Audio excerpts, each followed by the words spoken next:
lo procesaban estando preso, cosa que con el sistema nuevo, usted ahorita va y pone una denuncia, pone una querella, ¿no? Etcétera, y tiene derecho antes de a un proceso que no necesariamente lo va a llevar, porque existe entonces lo que es el beneficio que pueda obtener una persona que está señalada con una medida cautelar diferente a la prevención. Vamos a partir de allí. Señalé a esta persona, la denuncié en la fiscalía en atención primaria, que es la primera instancia. ¿Cuál es la parte garantista que tiene el sistema una vez que se haya puesto esa denuncia? Lo primero debemos señalar, si bien es cierto, colega Checa, es que el Ministerio Público investiga hechos. Posterior, esos hechos pueden estar debidamente tipificados como una conducta penal, pero lo primero es identificar los hechos. En el sistema inquisitivo, con anterioridad, si bien es cierto, existía la denuncia o existía la querella, el Ministerio Público, aparte de investigar los hechos, también era quien recababa algunas pruebas, pero no las llevaba a un control previo de garantía o un control posterior de garantía. O sea, que en su momento era juez y parte.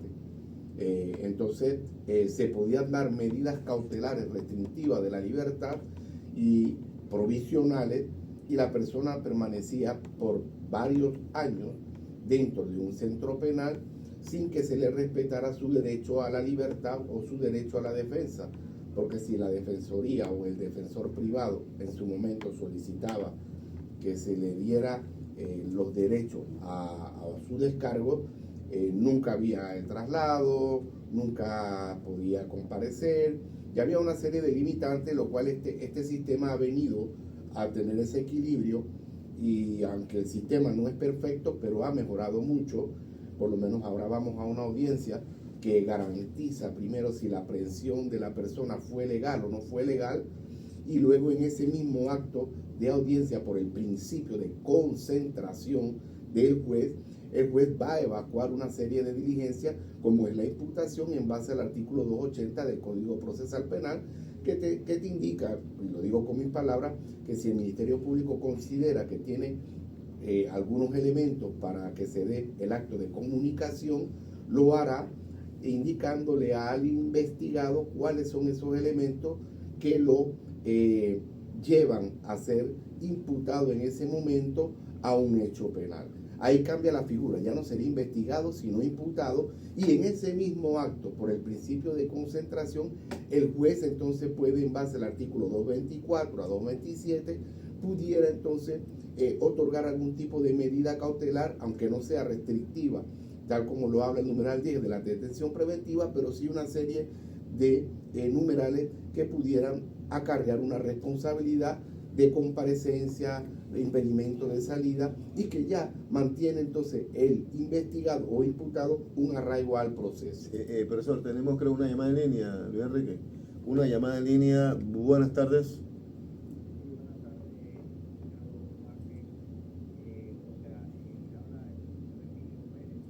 ¿De dónde nos llama, señor Pérez? De San Miguelito. Díganos. Buenas tardes. En pocas palabras, es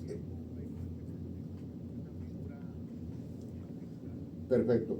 Dentro de los principios y dentro del espíritu de este sistema penal acusatorio está la presunción de inocencia. Y esa presunción de inocencia debe ser respetada y debe ser garantizada por el juez de garantía al momento que vamos a la investigación o al momento que vamos a la imputación. Ahora, comparando lo que usted acaba de decir, que es dentro del sistema penal acusatorio, totalmente diferente, creo que es lo que entiendo lo que quería decir el señor, porque entonces el sistema inquisitivo, antes el manejo y el sistema, la mecánica, la dinámica que había en este tipo de sistemas, prácticamente no existía la presunción de inocencia. Se hablaba en los libros de la presunción de inocencia, pero en la práctica era muy limitada. Es lo que yo decía, o sea, usted va a la fiscalía, dice, licenciado modelo, me hizo, me volvió, me tornó, eso en la época antes, ¿ya? Donde no había cero garantía, y van a buscar licenciado a su caso, a su trabajo, esposado, y esperar, como usted bien lo dijo hace un rato, años a que se resuelva el caso, ¿no? Así mismo es. Así mismo. Entraste, fácil la entrada, el tema es difícil la salida. salir. Ese es el Salir, caso, es ¿no? difícil salir. Eso en el sistema inquisitivo. Ahora, profesor, con el nuevo sistema, ¿verdad? Que quiero que le explique a la audiencia, porque donde usted lo detienen, el primer interventor es la policía, por decir, porque llama a la policía y te detuvieron, y ya viene entonces la parte de fiscalía. Inmediatamente estás detenido, viene después de 48 horas que esta audiencia de la cual usted estaba hablando, donde se ve la legalización de la aprehensión, se ve entonces la imputación de cargo, de haber suficientes elementos, y por último lo que es la medida cautelar, que antes eso no existía, ahí donde está la parte de garantistas. Esas 48 horas, para mayor entendimiento de lo que nos están escuchando en casa, ¿cuál es el rol del Ministerio Público? Sí, las medidas cautelares sí existían, don Checa. El tema era la aplicación. No, sí, me refiero a eso, la aplicación. Cómo las aplicaba el Ministerio Público según los valores que tenía en su momento, ¿no? Lo que usted me pregunta, don Checa, las 48 las 48 horas. En el sistema inquisitivo mixto anterior, una vez se tuviera conocimiento del hecho, el Ministerio Público era 48 horas para decidir si mantenía aprehendido o mantenía causa penal en contra del ciudadano o el sujeto que iba a investigar. Sin embargo, en este nuevo sistema no existe como tal esas 48 horas, sino que las primeras 24 horas que se tenga conocimiento del hecho, la unidad policial o la Dirección de Investigación Judicial debe poner a órdenes del Ministerio Público para que en las 24 horas sea puesto entonces a órdenes del juez de garantía para llevarlo a un acto de una audiencia de garantía o una audiencia múltiple. Si bien es cierto, podemos llegar a que se nos pase el término por el Ministerio Público, por la unidad policial, en el acto de audiencia el juez valorará si es legal o ilegal la aprehensión. Eso no significa que si el juez considera que es ilegal la aprehensión por algún término judicial pasada las 24 o las 48 horas, no pueda continuar con el acto. Él automáticamente indica que es ilegal la aprehensión y eso pudiera acarrear en algún momento algún tipo de amparo de garantía posterior al acto de audiencia, ¿no? O cuando el defensor considere que deba ejecutarlo dentro del término de ley, que son 2 meses.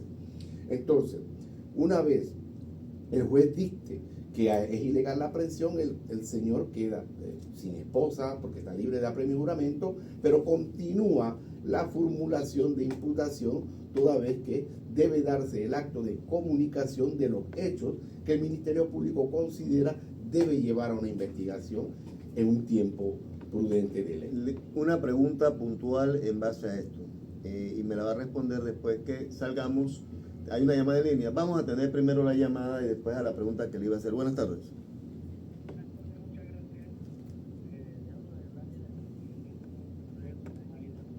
Señor Torres, buenas tardes. Gracias por participar. Díganos. Vázquez. Aquí lo estamos escuchando.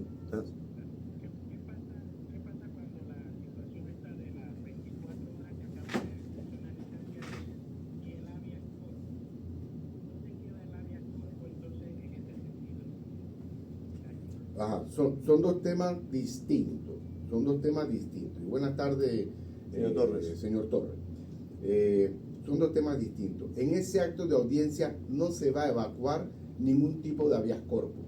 El habeas corpus había que presentarlo con anterioridad al acto de audiencia. Si consideraban que se le estaba violentando, para que un tribunal colegiado pueda resolver el tema del habeas corpus antes de llegar al acto de audiencia. El juez de garantía no va a resolver en ese acto de audiencia el habeas corpus. Debe ser resuelto por otro tribunal distinto al que va a llevar el acto de audiencia. La pregunta mía, licenciado, profesor, magíster, tiene muchos títulos usted, profesor Vázquez. Gracias.